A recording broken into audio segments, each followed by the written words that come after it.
How's this for the season? You know, the last time, I think I didn't experience this because I wasn't conscious, but the last time this happened was polio, back in the 1950s. Do you recall anything since then? SARS was kind of on the edge. I remember when the vaccine came in, it was a very big deal. It was a headline for weeks. Oh, I don't think Because- I don't think you're. the most popular American of all, Yeah. by far. The only one who rivaled Franklin Roosevelt Jonas. Jonas Schultz, was Jonas Salk. who never won a major medical prize. No. Certainly not the Greg, I don't think. And Mr. neither did Benford, yeah, I don't think your mic is on. You turned off your mic, not Gregory David's. So. And what Mysterious Galaxy is hoping You're right. is that you guys all sign and put it to the Brin's got a panel right after. Oh, good, we can sign without him. However, I will mention that the first 4 to buy this and 5 to buy this, will be the first 4 or 5 people to buy a new Brin book at all.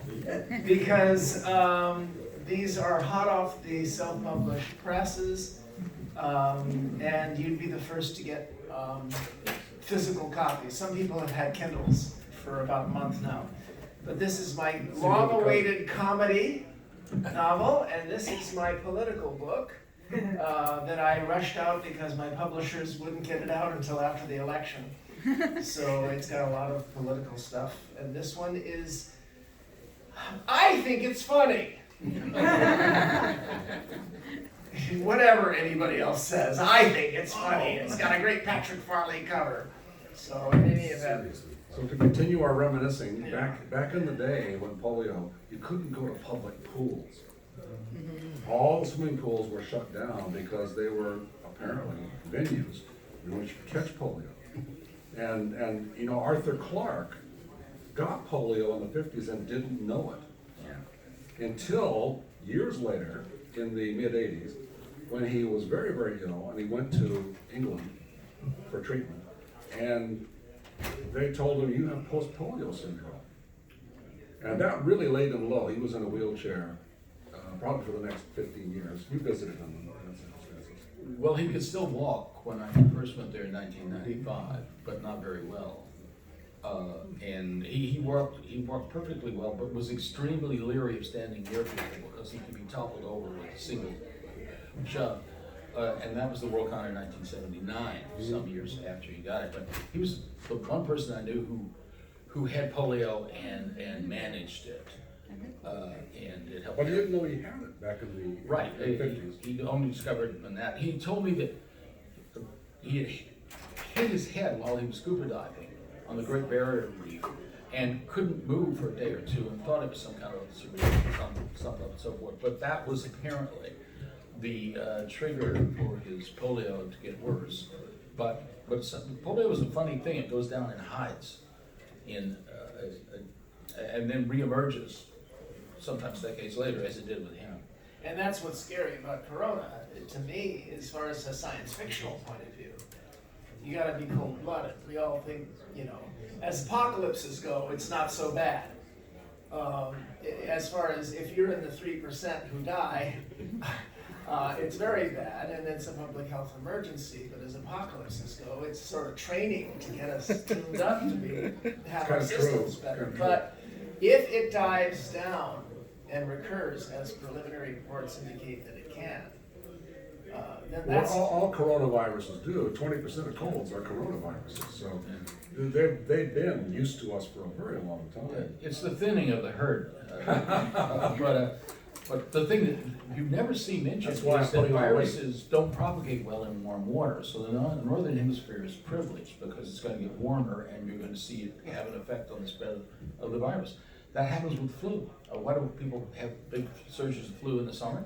Because viruses don't survive. The rhinovirus in your nose does not survive well in warm weather. So you can have a summer cold, but they're rare.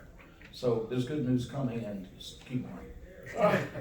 thank you. The fact that we're learning a lot of this stuff, there's been a lot of news. China has given us the flu for generations now because they raise pigs and ducks together. That's where swine flu and bird flu come from. is because there are viruses that transmit between pigs and ducks on farms and get bit, and then transfer over to the farmers, and the farmers spread them to the village, and the village spreads them to the world. And so we've been facing that, and now China has this huge economic hit, which they've been spreading around because of their farming habits, literally for generations. Well, you know, if we play this right, we might be able to do permanent damage to the regime, which would be a very good idea, because this is. Our regime or theirs? No, theirs. Ours is still here. Our oppressive regime? The Soviet Union is dead, and the Red Chinese regime will be dead too, I think, on the scale of a decade or two. But if we can hasten it, it would be good news. Because this is a really rotten regime. The Soviet Union I'm still not clear what regime you're changed talking its about. The Reds. changed its symbols, that's all that happened. Alexis de Tocqueville in the 1820s predicted that the final confrontation of human civilization would be America versus Russia, and purely for reasons of personality, having nothing to do with economic theories That's pretty cool. or anything else, personality. And the personality that we are facing now is exactly the same as it was under the Soviet Union, and exactly the same as under the Tsars. But it commands an economy smaller than that of Italy. And yes, but you're underrating the fact that they now command all world mafias. And so it's not just Russia that we're talking about. We're talking about all the world's mafias, and that includes the Saudis. Not in Italy. We're not actually allowed to quote de Tocqueville until the end of the panel. Whenever you quote de Tocqueville, the audience gets up and leaves, right? Although he's a very smart cookie. Oh, Ari, our daughter, just read de Tocqueville. She's getting her PhD in science fiction literature Yeah. in Dundee, in Scotland. She's an expert on science and San Francisco science fiction writers, isn't she? Yes, and Yeah. and she's going to be researching there if she recovers from her current cold, which we're hoping, because of Scotland, is just a cold. So, So- anyway, proud papa here. So the legend of the killer bees, I'm not sure who called us that first. I don't. Richard Curtis. Was it Richard Curtis? It was his PR. You remember, we were all Curtis clients at the time, and only one of us now is. I'm 3 agents further away now. He moved but it was also it was Aldous Budry's quote too. He picked it up right away. Right. And He was a Curtis client. we added in a couple other people. We added in John Harrison. H Mole is B flat, right? In music notation. And then we added, so we were the BVDs at one point because of Werner. And it turns out that we all have the initials GDB. He's Glenn David Brin, he's Gregory D. Benford, and I'm Greg D. Bear. Gregory Eggman. Wait a minute, you're Gab? Yeah. Okay, I've been misquoted. Yes, but in Cyrillic alphabet, the A looks just like a D anyway. And in German music, it's a difference between a Bach and a Handel. So, and how this all happened is because David and Gregory started talking about this book called The Art of the Comet, right? And and then a bunch of us joined up on that thing to co-author it, because we hadn't understood this wouldn't happen for another 20 years. And then the editor spun off a bunch of writers. So Paul Anderson and I wanted to join in on The Art of the Comet, The Heart of the Comet. And I thought it was a cool idea, and we all got together in San Diego and started talking about it. And then I think it was Lou Ronica, spun off, says you can't have a book with 7 authors or 5 authors in it. Yes, except for the Bible, Right. which the book resembles. Yes, exactly. It's thicker. Well, the book does touch upon theological matters a bit. Yeah. As influenced by Arthur C. Clarke, and so the whole thing about this was that they spun 2 of us off, and we went off and wrote our own books fine, and we did okay. And but that was the Killer Bees. Yeah, it was the origin. But David and I wrote the book, and we got it out just in time. I mean, we learned something about New York publishing. See, the Comet wasn't going to wait, so we got the contract approximately a year before the arrival of the Comet. And then we wrote the damn thing, and turned it in, and they published it in 4 months. That's how fast you can actually publish a book if you know what you're doing, which is why it doesn't happen in New York.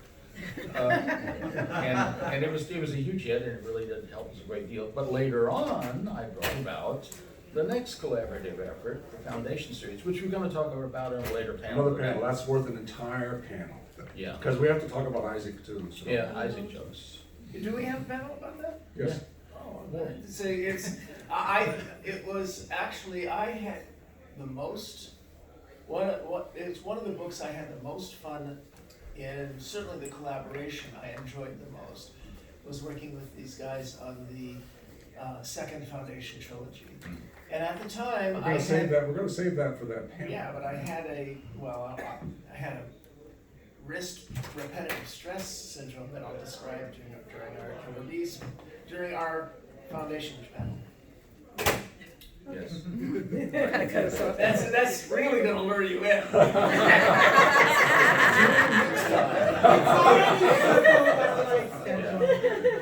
It turned into something interesting.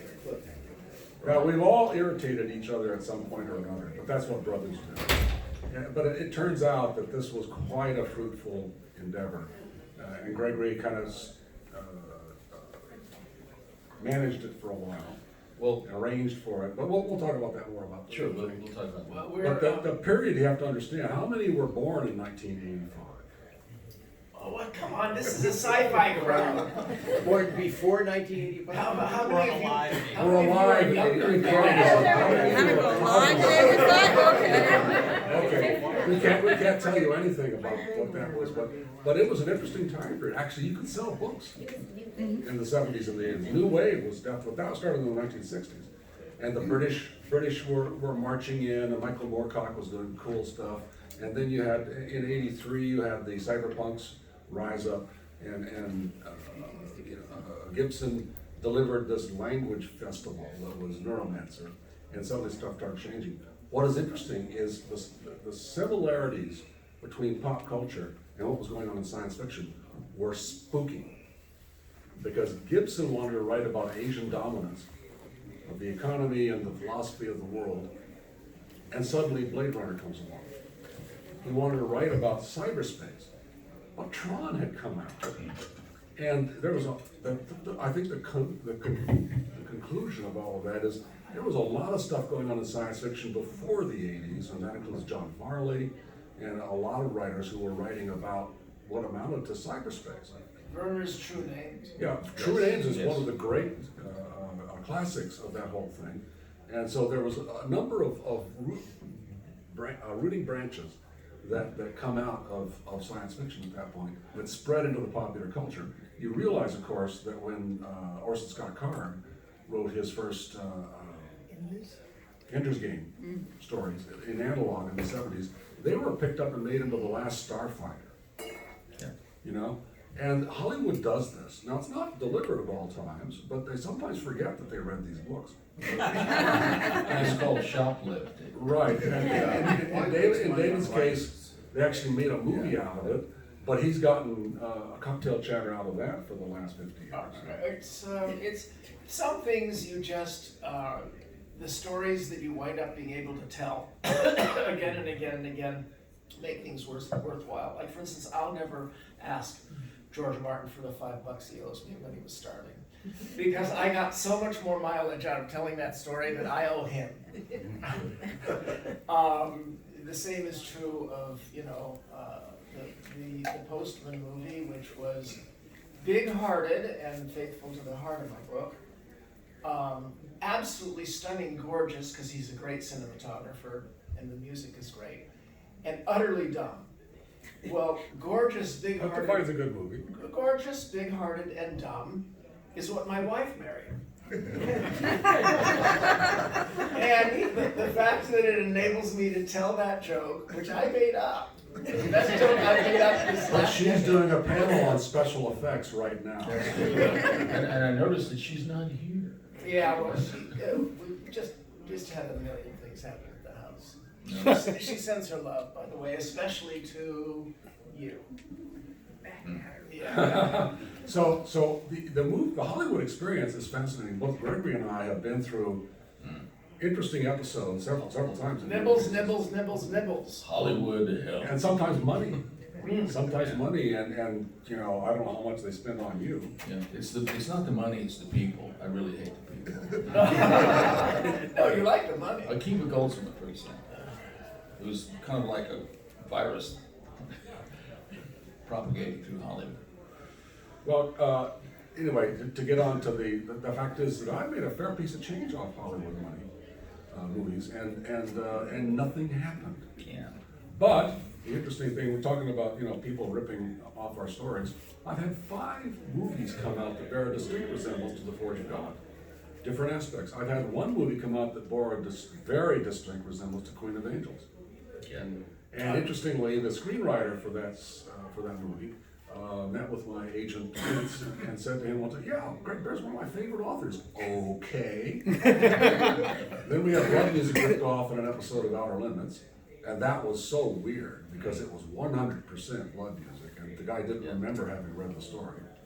Yeah. Oh, they never remember that. Have any of you heard of Death Stranding?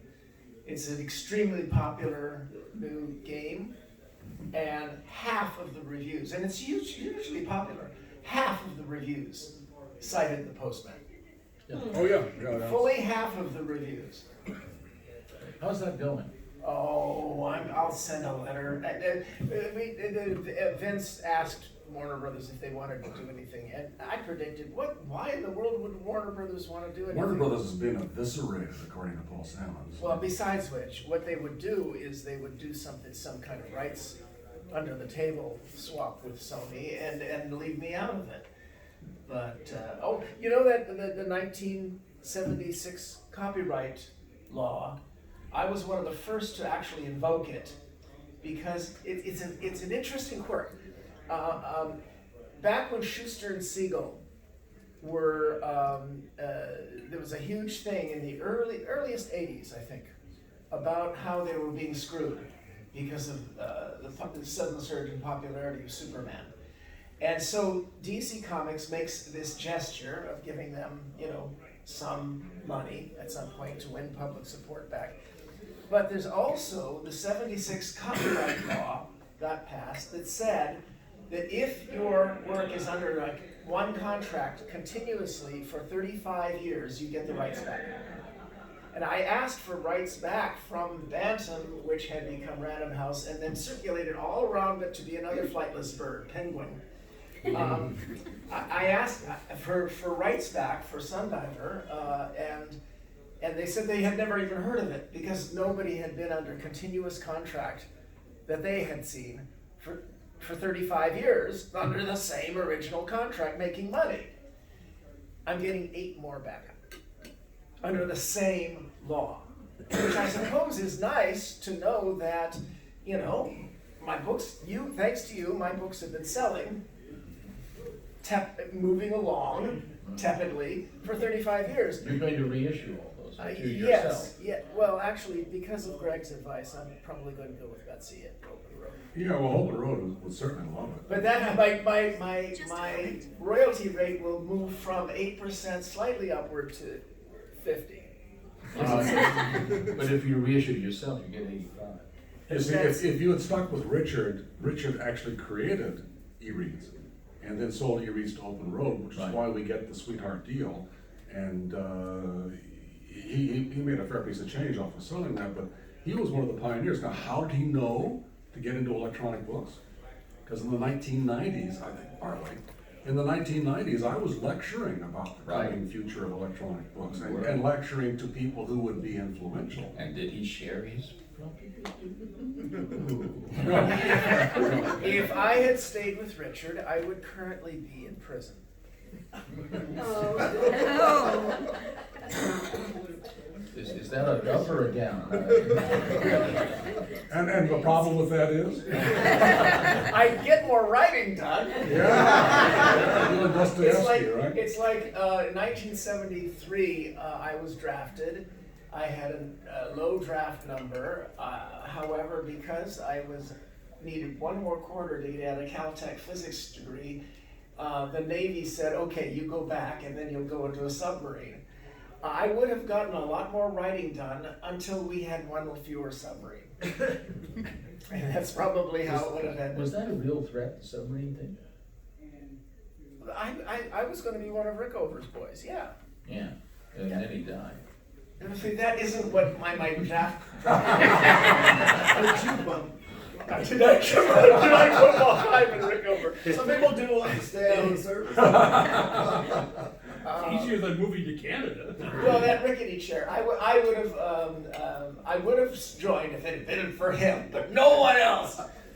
But there was one other project that we Killer Bees were known for, and it segues off of what Greg was asking, if anybody here remembered 1986, and I don't think there's anybody in this room who does not. And I don't. yes, because you bloomed into your drug phase late. That was 1968. Yes. And that was, we published what was known as the Killer Bees letter, saying that fandom was aging. In many parts of the country, fans don't even reproduce. And if we didn't want to go the direction of the Shakers, that almost all fan organizations have in their charters a duty of their fan organization to spread love of science fiction to new generations.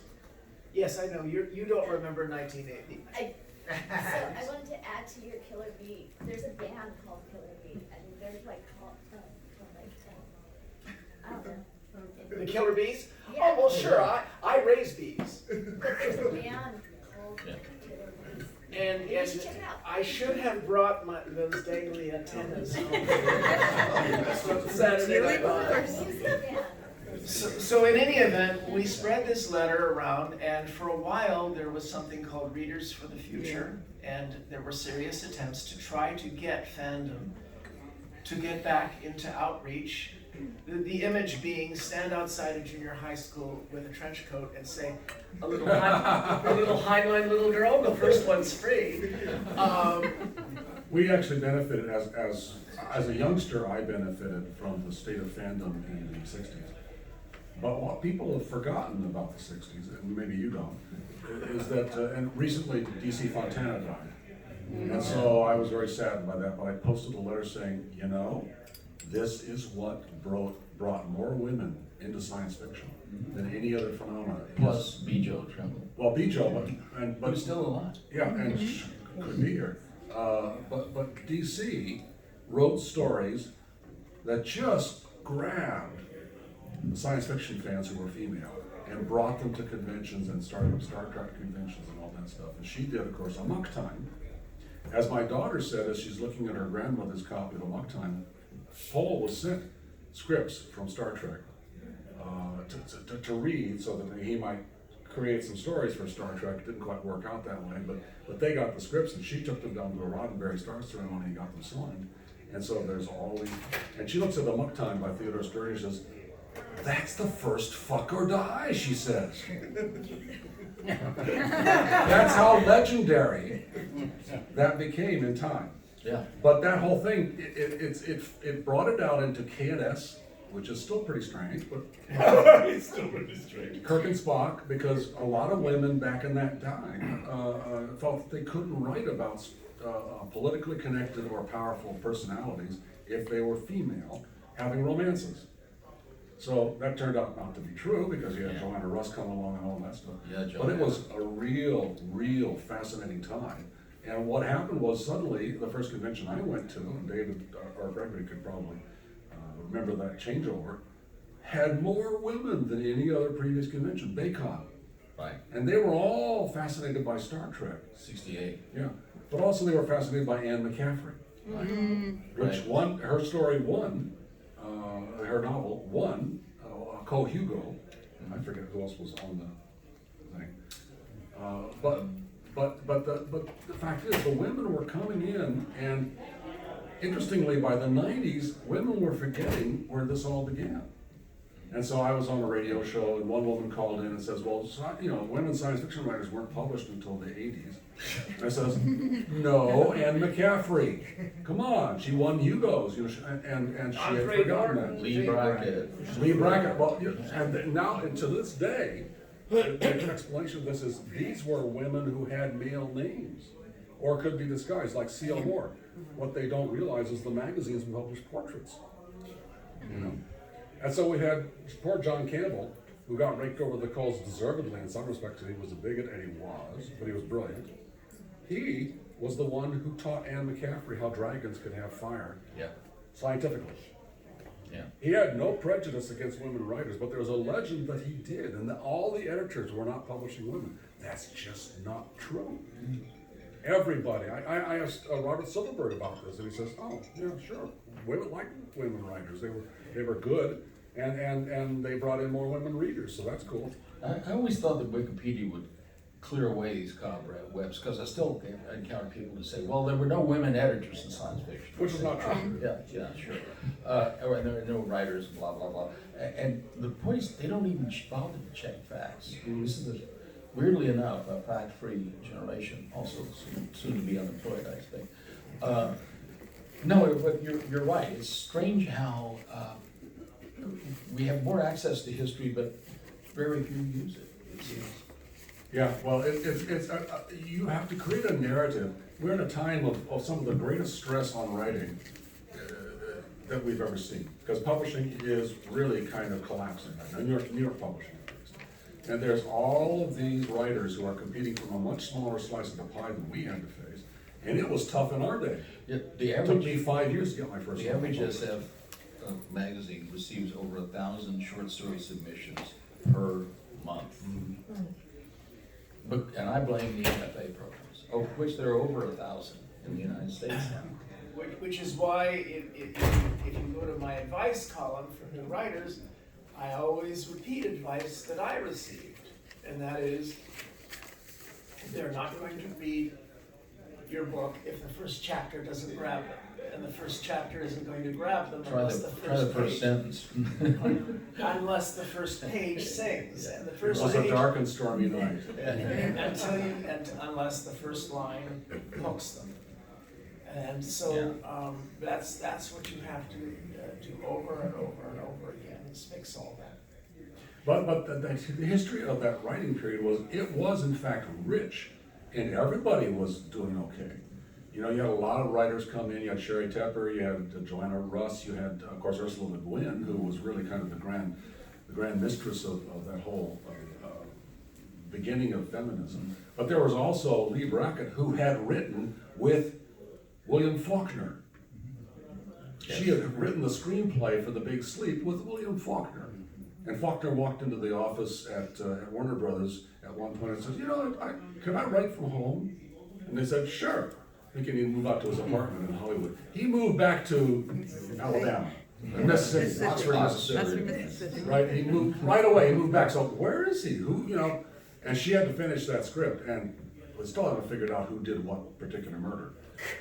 But it was a lovely story. And then she worked with John Wayne, and it was fascinating that she survived handily in one of the toughest, most masculine writing environments around. Writing for Howard Hawks, And writing for John Wayne, and and she. Technically the same movie 3 times. Well, no, actually, Atari is quite a different. But that's film. true of Star Trek too. Yeah. 9 times. But the upshot of this was that these people have to be recognized in a time of stress. Women feel stress on, but also they want to make themselves special. So they believe that the whole revolution began in the 1990s. Well, it's human sanctimony. It's not just women. And the fact is, we all want to consider ourselves to have accomplished what we've accomplished over romantic barriers. That's a good idea.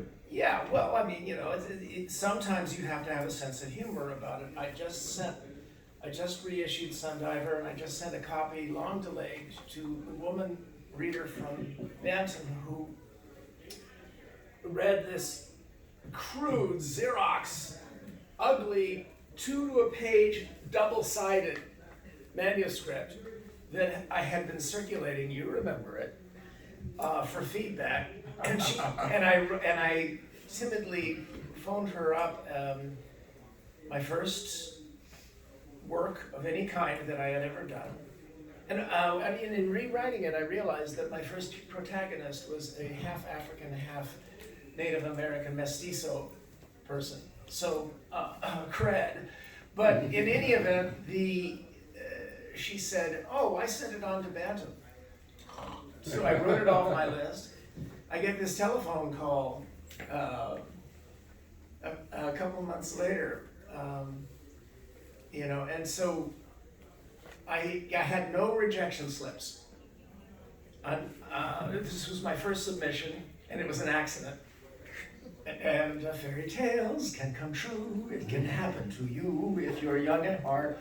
And I don't know why I told that story, except to show you that it's good to have a sense of humor about when you've also been lucky. And I think it would be much, even though sanctimony tends to make you want to be filled with rage, there is just too much good in the world to not have strike some kind of a balance between your reasons for anger, which we all have plenty of, and those ways in which the thing you're fighting for, this civilization, has been awfully damn nice to you compared to all your ancestors. Well, we've also had to face the era of Donald Trump, where the radicalization of the psychology of the Americans has just been amazing. But also, people are extremely sensitive to racism, to Me Tooism, all that, with good reason. And in science fiction, we have this come out in the last 4 or 5 years with the writers who were basically, bigoted about being left off the Hugo ballots and Edgar ballots and tried to play the game. The sad puppies. God, that was disgusting. That was so sad, because actually, in the day, conservatism in science fiction, as you can speak to, was actually pretty vital.